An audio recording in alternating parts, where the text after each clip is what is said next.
And we're right into it. Yasuo banned for the side of Fnatic. You follow that up with a Pyke. I like the respect ban. A lot of Fnatic fans now claims, obviously, Hylissang as the best Pyke player in Europe after Fnatic beat G2 last week. And I think that will continue to be a big debate back in Europe on who is actually the best between the G2 players and Hylissang. And actually a lot of respect over towards him, the Recon ban as well. One of the only players actually drawing Recon bans even when Xayah is not on the table. Will they target bot lane in the game now?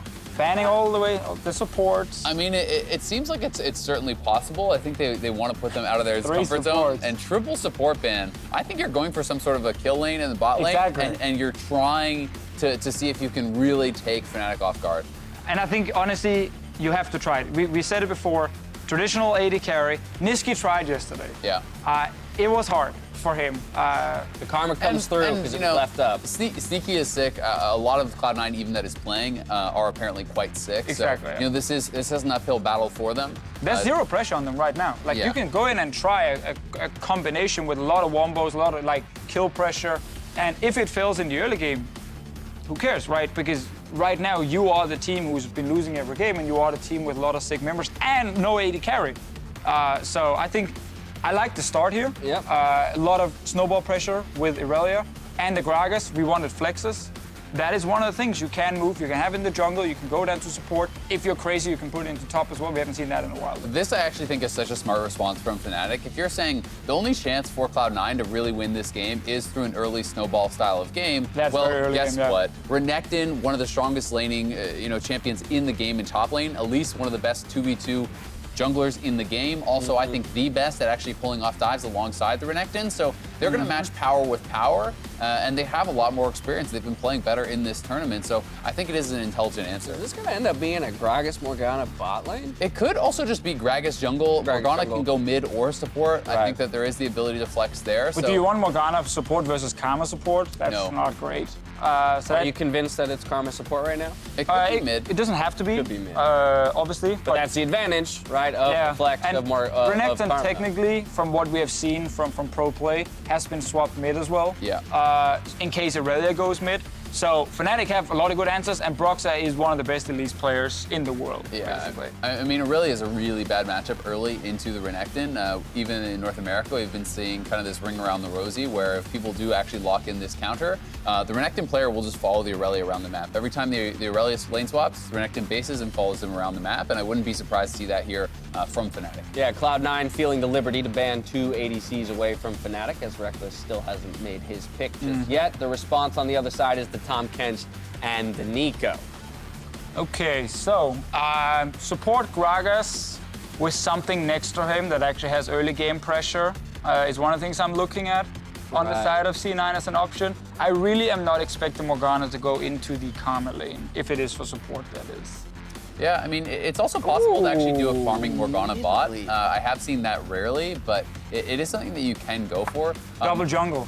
Double jungle, Morgana holds bot lane alone, 1v2. She's one of the things that can do it. I would be super stoked. You know what's odd is Svenskeren has Ignite. Well, I mean... And the summoner spell should be saved from his They can still, maybe they're playing 1v1 or something before practice, and they will change it. Oh! Blaber, I'm looking at double jungle right here. Coming in though, so maybe it is Svenskeren moving to a lane. Maybe. On the Gragas. Maybe. Both Gragas and Morgana could technically be bot lane 1v2. And try and hold. Just try and wave clear Gragas hold. doesn't have enough wave clear to do it. Maybe not not. until 3 points in Q and some HP. If you're going to do it, I think it has to be Morgana in the 1v2. But I do think you can still use Morgana as part of the duo lane. They are saving their kind of final pick here for last, and we're going to get a little bit of an insight. TF ADC with Soraka support. Karma mid. No, it's going to be Karma farming for Rekkles. Yeah, he did Rekkles. this once in the LEC. Rekkles already played the Karma. He will grab it. Karma Soraka bot. Karma Soraka bot lane. I mean, you can kill the Soraka there. I mean, good luck killing the... If you do an all-in lane, Soraka just goes barrier and guardian, and then good luck. Like, I think it's very hard to actually all-in against that lane. And I do think it's going to be... Okay. So it's most likely Irelia mid versus the TF. Jax goes against Renekton top. So Jax is tough into Renekton early, but you will outscale very, very heavily. Yeah. You know, they do have themselves set up kind of for a bit of a 1-3-1. Gragas, Morgana, as well as the nidalee are kind of like sitting as this 3-man squad, maybe trying to help wave clear. You know, we got what we asked for. Yeah. Right? That above all else, we got what we asked for from Cloud9 in that they moved away from the traditional ADCs and are deciding to throw a little something crazy. I like it. I think it's you know it's going to be hard to pull it off. We will see this Jax swap. Are they, or will we have Licorice playing? Is Zeyzal playing? So it's possible that they had an error with the swap. We have had this happen That's before. true. I would be shocked if Zeyzal is actually the one playing this. That wouldn't make a lot of sense to me, but I could be wrong. Because then, in this case, they could be doing Gragas, Jax bot lane and try and play that as a kill lane. You don't put Gragas with Jax. Feels very Jax is terrible for a kill lane. Visit from nidalee. Other than that, the Soraka and Karma will just wear you down in the lane, throwing out poke constantly, healing back up. It's all come down to this. The finals of Rift Rivals kick off. Fnatic versus C9, looking to put a win on the board for their respective regions. And the battle between Europe and North America is always a spicy one, and this game looks to be no exception. Well, let's have a look at what Cloud9 is up to in the early game. We do see a bit of grouping up towards the top side of the jungle.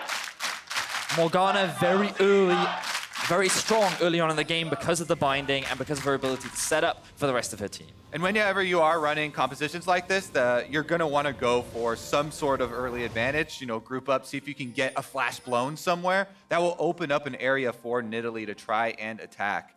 And see if Blaber will be able to make use of the early game power of nidalee. If you can get any sort of early advantage, she farms very quickly, and then you can go for a lot of aggressive plays. And we are going to get a little bit of a delayed move here, just for the ward by the Pixel Brush. Ward comes in from Fnatic as well, though, so they will spot out C9 going across towards their blue. Svenskeren playing the supportive role down in that bottom lane with the Spell Thief's Edge, as we expected. Morgana will be the one that is dutied with clearing the wave. But for now, Blaber will get his blue and no early invades from either team. And nidalee can actually stack up Conquer very quickly if you have your eyes towards the keystone for Blaber. So he's definitely looking to be hard carry from the jungle. Immediately, though, bottom side of the map, which everyone's looking at, Poke comes through. Nice double hit there by Rekkles with the empowered Q. Notice that we're also running the Glacial Augment on top of the Karma as well, adding that extra bit of slow utility to the already obnoxious poke that comes out from Karma is naturally just added utility and more obnoxiousness. And we're seeing that poke strategy wearing them down already, which is why we were kind of worried about the possibilities of Gragas actually laning, and why we started thinking about, oh, maybe it'll be Morgana 2v1. This is the kind of scenario that you have to deal with. Constant harassment from Soraka and Karma under your tower. They're being zoned away from the minions. No gold. Really being getting. Let's have a look at where the junglers are as this push goes down in the bottom lane. You can see Broxah's down towards the bottom side of the map, just cleared out his Krugs. Blaber's up towards top, doing his red at the moment. Could look for a gank onto Bwipo. This Jax into a next matchup going well for Licorice early on. Bwipo trying to trade with the Cull the Meat, but just going to be farming the minions for now. Gank in the mid lane as Broxah comes in. Nisqy flashes away, but Broxah still has the cocoon, holding onto it for the moment. Nisqy going to try and dodge away. Broxah does not land, and Nisqy with the fancy feet escapes. Yeah, very important dodge right there for Nisqy. He's going to get the recall off and use the teleport to get back to lane. The early gank goes to Broxah here on the Elise. However, nidalee power farm, so Blaber is a couple of camps ahead right now. Hasn't resulted in the level 4 yet until he either gets a Scuttle or Krugs, though. We can see that both junglers are actually very aware of where the other one is as well. Immediate pings from both spawning out exactly where the other one is. So it feels like both Broxah and Blaber, rather, doing what they can to help inform their team what the enemy jungler is up to and where they're looking for a play. And Bwipo should have known that Blaber is topside right now. Nisqy trading onto Nemesis, but Broxah's in the mid lane. Repels in, looking for the cocoon now. The stun card connects. There's the CC chain. Nisqy gonna go down, you have to feel. Broxah actually walking away from it. 6 in the fangs in the end of Fnatic strike first. Yeah, easy repeat gank here for Broxah. Nisqy had the wave in a bad spot, pushing away from him, so he had to overextend there. Teleports back out, immediately gets punished for it, and that is the first blood for Fnatic. And this is what surprises me, because it felt like Blaber knew where Broxah was. He knew that he was in the top side jungle, yet he chose to go up towards the top lane and look for a gank, rather than help Nisqy push out that mid wave, which meant that he did end up overextended, he does get caught, and Fnatic secure themselves first blood. Yeah, you have to at least go in there and get a little vision or track exactly where the Elise is, because Nisqy doesn't have any options. His flash has already been blown by the first one. Just gets chased down here. There's no way he can get out of it. There's still flash available for Elise and Twisted Fate, and they don't even have to use them. And the thing is, there was a ward sitting on...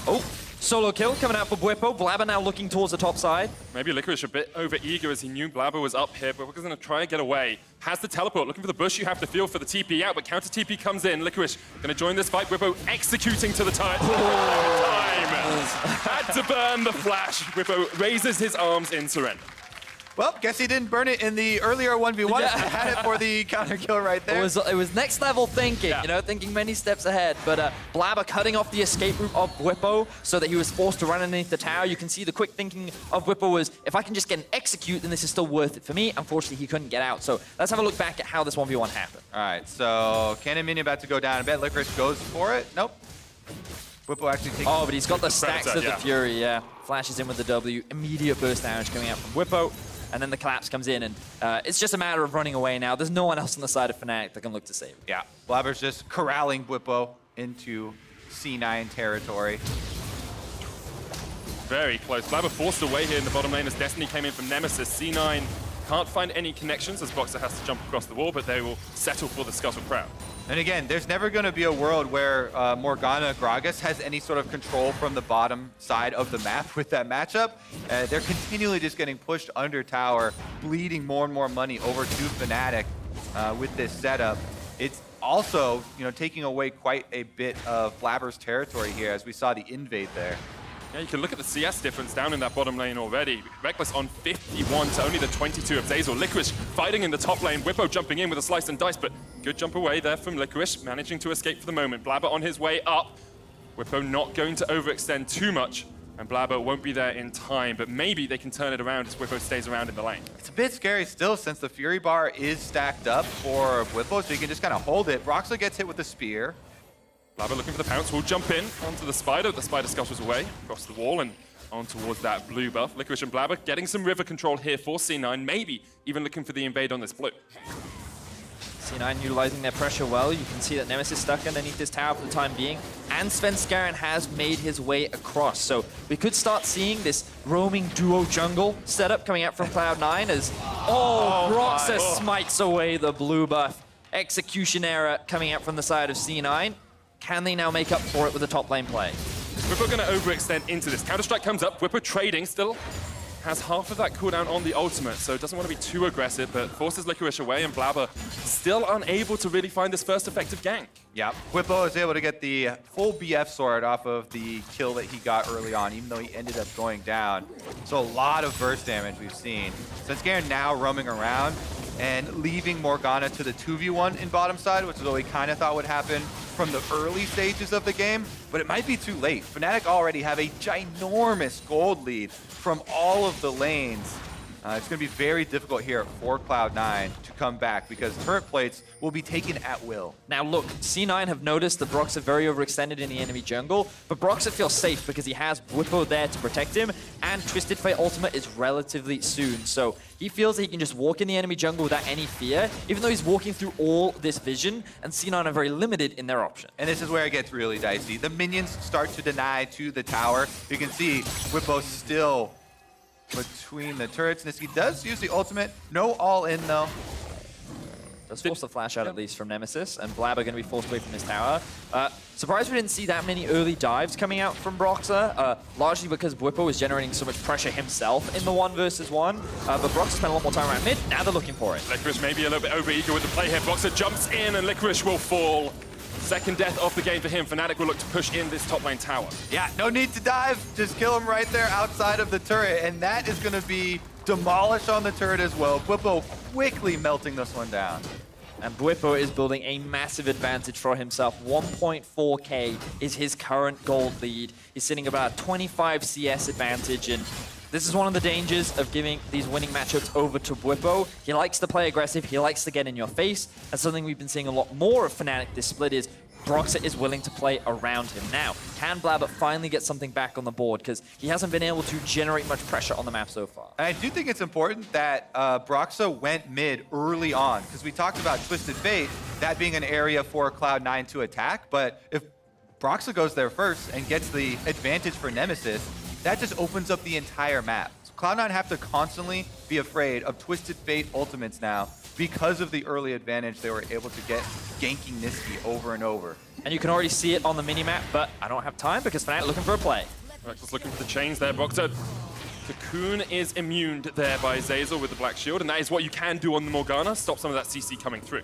And you can see, like you were talking about, we just had a half roam down here from Twisted Fate. Anytime you get that room with those control wards, it means that C9 have to concede all area. Broxah continuing his aggression, looking for Nisqy. Nisqy jumping in with the Blade Surge, lands a great flawless duet, jumps back onto Broxah, all the way around to the top side of the map. Licorice now joining with his mid laner, going into Broxah, trying to get the kill onto this Elise, but Nisqy has to flash away. TP coming in for Fnatic, and now Licorice is stuck in a very sticky situation. Stunned up, locked down, Fnatic, take two. Beautifully played by Fnatic, and quick response there from Bwipo to help his mid-jungle duo out. Things were looking pretty good for Nisqy. He was dipping, diving, dodging, everything. But unfortunately, he just didn't have the damage nor the HP to outplay that situation even when Licorice arrived. So Fnatic lose another 2 members. C9 lose another 2 members, rather. Fnatic continue to snowball the gold. Yeah, looks like this might be a quick one. Here's another replay. Control ward from Fnatic, like we were talking about in the brush here. Bwipo just walks up. Nisqy trying to get CS, but there's no more minions left to dodge around to. Oh, we have another... Yeah, Ignite goes down onto from Svenskeren here onto Hylissang. Blaber coming in from the side as well, but the Black Shield will keep him immune from that Equinox now. Hylissang dodging around, there's the Nemesis. TP comes in from him with that Destiny. They force away Blaber, and C9 will just have to retreat away from Fnatic. Good utilization of the ultimate, though, from Nemesis to scare away the C9 members who are doing what they can to look for a play. They now have 4 members towards the spot side of the map, but they don't have the HP bars to look for a dive. And Licorice, even though he has teleport, he's not looking to join the fight. But Fnatic immediately noting where these multiple members of C9 are, they're looking to trade pressure elsewhere on the map. They utilize the Rift Herald, they'll take themselves even more plates. You talked about it, Kobe. It's all about the plates. 5 down in the top lane, 4 in mid now. 2 have fallen down towards the bottom side, and C9 have yet to get one for themselves. They still have 2 minutes left on that timer, but right now it's looking very dicey. Yeah, I mean, just compare the item completions right now. We had the rushed, fully completed Spear of Sojin by Bwipo on the Renekton, just to the phage of Licorice. So there's not really any sort of fighting back when you're looking at a 10 to 7 level difference and a fully completed item. And you're looking at an 8,000 gold difference as well as Bwipo jumps in the mid lane. Nemesis tanking up the tower, the turret's still alive. Nisqy gets him! And Nisqy will take the kill. Bwipo falls as well! A botched tower dive and C9 come out alive. Cloud9 gonna get some kills back for themselves. Nisqy gets both of them there. Maybe they can fund a Trinity Force. That is the hope, right? They're trying to get one of these champions to get a Trinity Force to have some burst damage to fight back against Fnatic. C9 going to be happy with that pickup, but definitely a very greedy play coming out from the Fnatic top and mid duo. You can see that their goal is to secure this tower, but they run out of minions. So what we'll notice is that Nisqy just dancing around, building up the stacks on his passive, but then Fnatic go for the dive before the tower is even gone. Beautiful use of the ultimate to actually get that slow onto Nemesis so that he takes much more tower shots than he's planning, which then allows Nisqy to kill the backline, turn back onto the Renekton, and they end up securing themselves a double kill. Brief moment of hope for C9, but Fnatic still very much in control of this early game. 7,000 gold ahead. With the dragon going down as well, that will be a mountain for them. Svenskeren actually going to get rooted up here. Hylissang there as the TP comes in from C9. They're looking for the fight. 3v2 in the bottom lane. Licorice jumps in. Hylissang locked up, and now it's Rekkles' turn to fall as well. Blaber and Nisqy on their way down. It's a shutdown for C9. And this is another big punish from the side of Cloud9. They were the team that had the teleport advantage. And the moment the Rekkles and Hylissang overextend, Licorice is able to find the flank, and they pick themselves up another 2 kills. Yes, the gold gap is still very big, but finding these picks is definitely what Cloud9 need. And they've got 15 seconds to try and get some turret plates off of that turret too. It's still so early in the game. Turret plates are up and they get some extra money off of it, but it's in exchange for a secondary turret on top side, as Renekton is able to get rid of that one. And this is something that we often see from so many of the European teams, where even if they sacrifice something one side, they're always willing to trade it for something else on the map. So what should have been disaster for Fnatic actually allows them to secure a tier 2 in the top lane, and they're even able to gain mid priority as well. Cloud9 doing what they can to secure the Drake. Now they're looking for another pick. Destiny going down bottom lane as Licorice is overextended. Hylissang, Rekkles, and Nemesis all here to pick up the kill. Licorice going to try and dodge around as much as he can with the counter-strike, but he won't survive for long. Nemesis secures it. Licorice trying to scrape together enough money to get his Trinity Force right there. That's why he stayed around for the extra turret plate. He did get it, but cost him his life. And now Cloud9 looking for the play in mid lane as Nisqy jumps into Bwipo, has to dodge around. The Vanguard's edge comes out as well, but Bwipo just so tanky at the moment. Takes the kill in the 1v1. Svenskeren jumping onto Broxah, looking for that final auto. Broxah unable to stun him in time, and now Blaber and Svenskeren on the wrong side of the map. Up towards the top side, Zeyzal has to flash away. Rekkles on the chase. Blaber forced down towards the bottom side as Zeyzal gonna get caught out here by Fnatic. Hylissang and Rekkles will get that kill in the end. And now down towards the middle of the map, you can see Jungle Blaber duo! and Svenskeren, the jungle duo we talked about in Picks and Ban, trying to get away from Bwipo. Svenskeren should be able to sacrifice here. Blaber will fall as well. And C9 escape. All part of the Synergy, plan. my friend. Live together, die together, Kobe. That's what they were looking for, and they're able to get away from the jaws of Fnatic. Escape into the loving arms of the turret for the double execute from the double C9 junglers. Now, of course, Fnatic have full reign of the map right now, but Cloud9's still looking at great plays, right? They're not going to go down just sitting at their towers. They look for the one on the Broxah there. Doesn't quite hit the binding, so they have to chase him down. Meanwhile, Nisqy in a 1v1 versus that Renekton, Bwipo's just way too fed. Yeah, there's no way you can dance around the spear of Sojin Renekton. He just stands there and gets the empowered W off, and you go down. Level 11, fully completed item Renekton, definitely scary, but he's not that quick, so we can't chase down the duo of C9. And they're even able to get a bit of poke off as they're running away. Have you heard that story about when you're running from the crocodile, you have to zig and zag, Yes. change your angles? I heard follow-up from my biology major friend that is just made up. Yeah, that's not true. That's not true. I don't think that actually helps you at all. Yeah. It's kind of a bait because then you don't run in a straight line and get further distance. If anything, the crocodile is just looking at you like, well, I guess this closes the gap even quicker Exactly. if I run in a straight line. I'm also pretty sure most humans can run faster than crocodiles can. So if you just run in a straight line, you're going to get away from them. But I might be wrong there. I'm not a veterinarian. It's even more scary when the crocodile has a giant blade. So that's definitely... And a spear and a black Right. cleaver. Like, A spear and an axe, if you will. All Now, right. Fnatic grouping up towards the bot side. They're keeping pressure mid, and they're going to siege onto this tier 2. Nisqy with the rest of Cloud9 going to try and defend, but that tower already down to half HP. Nisqy takes half his health in damage. The knockback with the explosive cast will force Fnatic back for the moment. The wave is coming in soon, and Bwipo is still just pushing in side lanes or mid lane here. Takes that second tier 2 tower, and now Fnatic can just wait for this wave to come in and force C9 to try and respond. Fnatic could look for a dive here. They just need Renekton to gain a little bit more priority in the mid lane. But Here now we they're go. the flank. Here we go. Teleport coming in behind Fnatic. C9. Last chance saloon you have to feel. Blaber stepping forward. Hylissang low. There's the Vanguard's edge. And Hylissang's done. Svenskeren slow up towards the top side. But Nemesis caught out by Nisqy. The chase. The surge of the blades from the Irelia. 3 kills to Cloud9. And they have struck back. Cloud9 with the teleport flank from Nisqy. He is not going to go down without a fight. Level 11 now on the Irelia. Does get the blue buff as well. Don't want to tango with Bwipo. Some really big shutdowns there from the side of Cloud9. Keeping Bwipo in the mid lane meant that one of the biggest strengths of Fnatic was actually not in the fight. This Karma and Soraka do not do a lot of damage. So that was the best situation that Cloud9 could look for a fight. So in the Fog of War, he's able to find this flank. Good chip damage comes down onto Hylissang initially, and with the healing gone, this is the prime opportunity for C9 to Yeah, go. that extra tower shot onto Hylissang got him into execute range. So Nisqy could just fire off the ultimate, reset Q, reset another Q onto Twisted Fate, and chase down for the extra kills. Now, they're trying to have a good time here. They got some Trinity forces on their carries. Jax and Irelia at least have gotten to their first item, even though their counterparts are already up to number 2. And that gold lead hasn't extended by too much in the last few minutes either. C9 holding on to this game. It is still 7,000 gold deficit, of course, and as you say, Nash's 2 and Trinity Force finished on Nemesis. Bwipo getting up towards the Titanic Hydra, or maybe the Sterax, as his 3rd completed item as well. And we kind of went over, you don't win this game by sitting under your towers. You got to group up, look for some kills where you have numbers advantage. This is a 1v1 though, you got to get out of there. And Nisqy needs to get away, but doesn't have the flash, and Bwipo can chase him down. It's a very tanky Crocodile. Nisqy tried the zigzag technique and it just could not help him. He did what he could. Bwipo gets the chase down, he ends up securing that kill, and Fnatic, with their good vision control towards the bot side, will secure this Ocean Drake without any contention. Try the straight line back to your fountain. That's going to be the new strategy. So now we can see that Fnatic is actually threatening all 3 lanes. Given that they've just secured a kill, it's a lot harder for Cloud9 to try and fight back. So having pushed in mid, they're now setting up for another play on bot once again. And if Cloud9...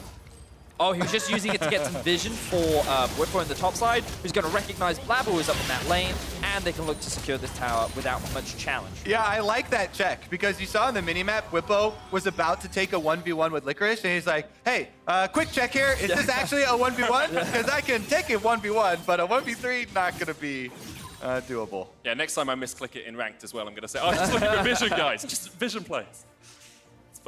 For the moment, Fnatic have now broken all of the towers outside of the C9 base. We'll be looking for those inhibs. Baron has spawned as well, so getting vision control around that is Cloud9's primary objective. That's exactly what Blaber and Svenskeren are doing. And this is one of those situations where you look at the kill score and you think, hey, C9 aren't doing that badly. But then you compare the towers and you're like, oh, Fnatic, every time they've ended up losing members, they've always been trading it for another objective, whereas a lot of the fights that C9 find, they're not able to turn it into much.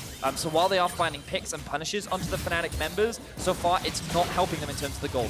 Broxah knocked airborne there, has to flash across the wall, healed up, and here comes the teleport. We're going to join this fight.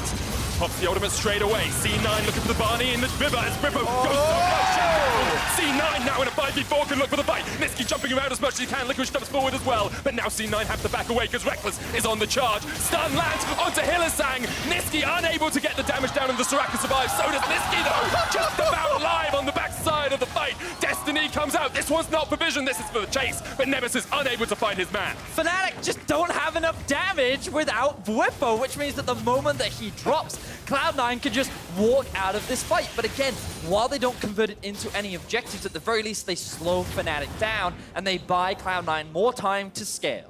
Yeah, I think Fnatic were thinking with that teleport that Cloud9 were going to back off and run away from the Renekton coming in, but if the rest of the team doesn't move up to threaten that, then Cloud9 will just turn and focus down the main DPS source. So we've worked out the other way that you can beat a crocodile if it's running at you. Get 4 friends! 4 friends and punch it all. That's how it works. So we can see the initial pick coming down onto Broxah, which means a lot of the sustain tools we used to keep him alive. Notice as well that Twisted Fate is not in position to assist with this fight, which means that this is already a 4 versus 5, even with the awkward positioning from the side of Fnatic as well. So C9 are set up for success, but then we can just see that the damage from AD Twisted Fate, not the same amount of burst that can come out, which means that finding these last hits just doesn't come through from Fnatic. Rekkles actually flashes, and Mantra inspires, Mantra Qs onto a minion as well. Doesn't hit the backline, hits a minion that's standing in front of him, so they don't get any of that extra damage out. All right, reset here for C9. They've been able to spend some of that gold, and they've collected all of the bounties, by the way. If you look at the scoreboard, no further bounties remain on the side of Fnatic. So some of the gold they may have been able to get back for themselves, and now they're just trying to hold these waves that have been pushed in. The only towers that still remain for C9 are their inhibitor turrets. That is their last line of defense, and they're trying to get some back for themselves. Nisqy on the top side might kill the first turret in favor of C9. Bwipo looking for the kill underneath the tower here, though, as Licorice is back in his base. Counter-Strike will get the stun lock. Broxah kills Blaber. Zeyzal in the middle of this fight as well with the Soul Shackle. Svenskeren has to flash away, but Broxah sinks in the fangs. And Nisqy coming down to help out his team. Might be a little bit too late. Lands the flawless duet. Black Shield comes out as well. He's going to try and dodge around this fight, but he just doesn't have any healing reduction. And Nemesis will take him out in the end. Licorice trading onto Bwipo, who must have taken a few tower shots there.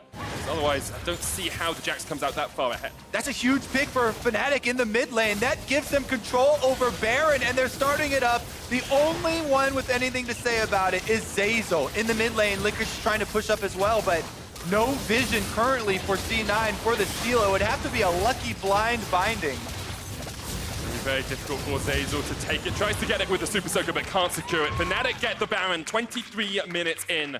They are in control of this game. Let's have another look at what started that fight. So they find an initial binding onto Soraka and think that they can go for this pick, but Nemesis, while he was looking for a dive bot, quickly pivots to using his ultimate to join the rest of the team mid. So they turn that 3 versus 3 into a 4 versus 3, allowing Fnatic to come out on top. Yeah, critically this time around, C9 make the pick, but they don't make it with Nisqy there. So they're missing a large portion of their damage to actually finish off that kill. If you don't have the Irelia with the Trinity Force burst, they're unable to take him down. Thank you. That's actually looking pretty fast. You said that most humans could outrun that? I'm pretty scared. I'm going to have a quick look just to see what the fastest human running speed is. I mean, do you know what your fastest running speed is? Because mine's not near 22. Humans can perhaps run as fast as 40 miles an hour in the past. Now, set my game up. Usain Bolt is 28 miles an hour on 100 meters. So We've been slacking off there. We've been slacking off. We would probably all die if the crocodile started chasing us. And now we're all right, we need to make a deal then, medic. We tripped Betty and... Oh, okay, I see how it is. I don't need to outrun the crocodile. I just need to outrun you two. Yeah, Medicobi still rhymes, I guess. I've got Ender for support in the end. Okay, so Fnatic have opened up this inhibitor tower down towards the bottom side. Rekkles is pushing in mid. C9 looking to defend the inhibitor, but Bwipo just stepping forward, gets caught with the binding, knocked back into the team. Licorice going for the stun here. Counter-strike will connect. The stun lands off Bwipo and he's very low. Nisqy gets the kill. Now, C9 going to keep it on the offensive, stepping forward into the faces of Fnatic. But Rekkles has a flank position and Nemesis takes one. Broxah pushing forward here as well and lands the cocoon onto Nisqy, trying to dodge around, but Nisqy eventually will go down. And that is 3 quick kills for Fnatic. They look to close out this game. Nemesis looking to round out this game by securing a kill onto Blaber. He can't do it, but Broxah sure can. Rekkles flashes in. Fnatic find the convincing fight, and they're looking to end this game with a couple more kills. Svenskeren stutter stepping there. Little bit of BM. Broxah eventually will sink in the fans. They'll get the ace, and Fnatic will be able to take the game. Strong performance by them, of course. C9 playing without Sneaky, hampered to say the least, but Fnatic eventually will clear this out. Actually, the minions try to kill Hylissang, helping out Cloud9 as much as possible. Fnatic take the Nexus and strike first here for Europe.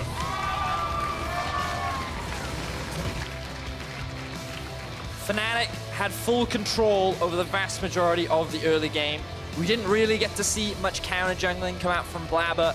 It felt like the pressure was in favor of Fnatic, and something you alluded to, Kobe, was that early gank mid lane from Broxah meant that one of the big lanes that C9 could have looked to play around was hampered very early on. So it felt like while Fnatic controlled the early, even though there were some good fights coming out from Cloud9 in the mid, because of the gold discrepancy, they could never convert it into anything more. Yeah, Fnatic with some super strong lane matchups for themselves to play around, and really good early attention from Broxah. Allows them to snowball game number 1 and put Europe ahead. Yeah, we're pretty happy with that. Of course, after seeing Fnatic lose to TSM yesterday, there were some question marks, but with Broxah back in, Fnatic looking very strong. C9, on the other hand, you know, they'll be disappointed. They had some very good plays when they were behind. Even when they were 7 or 8K, they were finding some fights, but without Sneaky, you do feel that that team just isn't quite of the caliber it usually performs at. Yeah, I think they were stuck in a bad situation and they made the best of it. And as you highlighted, there were definitely some highlight moments. I feel like Nisqy overall has actually had a very solid tournament. And I'm excited to see what he can do coming back into the LCS. But overall, definitely a tough situation. And Broxah, he held no punches in the early game. Yeah, this is definitely one of those games where you look for some limit testing because you have a little bit extra margins to play with. It's true. It's true. They are obviously pushing their limits as much as possible. Looking at the next couple of games, though, you know, we have Origin playing up against TSM next, I do believe. How are you guys? I don't know. Do we? I think so, but I'm not 100% sure. I know the Origin want to play against TSM, but I don't know when. Okay, so we'll find out in just a couple of minutes. For more on how Game 1 played out, though, we're going to hand it over to the State Farm analyst desk. Thank you very much, Medic. Vedius forever the font of information Leaking there, those as strats. you can see. But Fnatic will snag that first win over Cloud9, following what was an absolutely insane and crazy draft, which we expected with the substitution for Cloud9. Predicted a full draft. Exactly. Predicted every single pick. But within that craziness, we still had a lot of questions about how Cloud9 planned to execute this composition. There were some theories around the, perma-pushing, stable bot lane or something like that while the nidalee can get work done.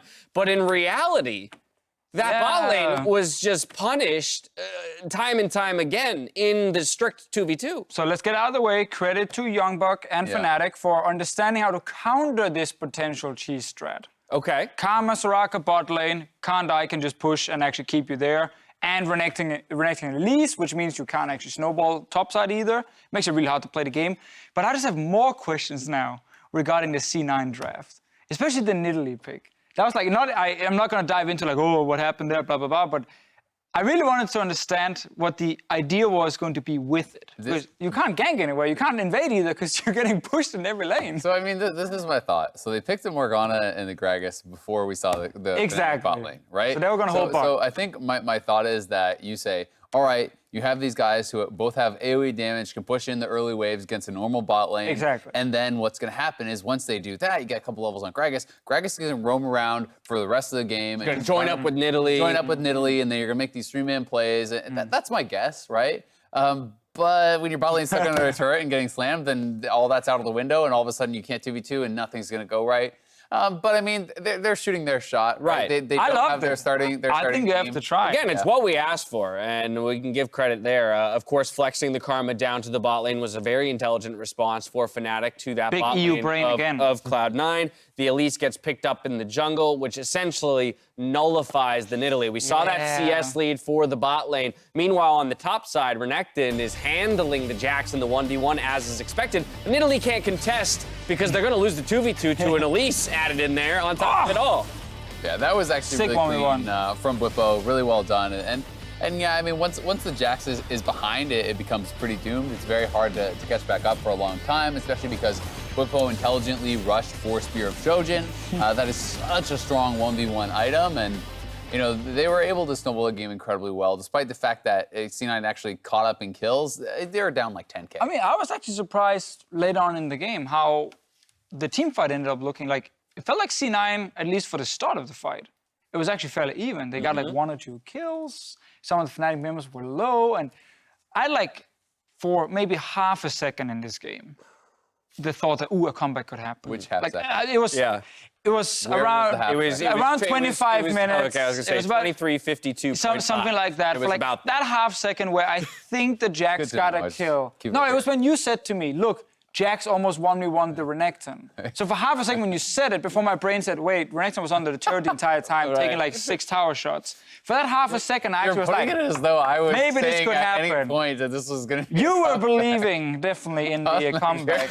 They're down. This is the bias I'm dealing with on the I analyst know, test. for real. Well, while we talk about, you know, how one-sided it was in the early game for Fnatic, as you mentioned, there were a couple moments where Cloud9 Yeah, let's found a pull up killer the NA highlights. But there are no NA highlights. There's just the final fight. Oh, okay. So the demise of NA here in this final fight. You believe for a moment here when they get the first. All right. Renekton dies. Point it out for me, that moment of belief. Wait for it. Pull it out. Wait. Binding hits. Okay, now. Belief! I stop believe! believing. Deficio! And he dies. Wait for it. You kind of believe. Right there, you believe. Oh, my goodness. The next binding missed. Who is this mystical you that is believing it in the game? You believe. Yeah.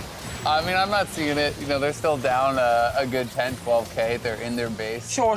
That's a problem. That's a problem. It could be tough to deal with. All right, well, so game 1 of the best of 5 goes to Fnatic as we watch this play out. We do know that TSM is coming in for game 2. They have selected blue side since NA side choice. So they're not doing the TL1. Yeah, exactly, for the second game of the day. The response will be Origin from the EU team. Thank you, Vedius. So we do now know our matchup, TSM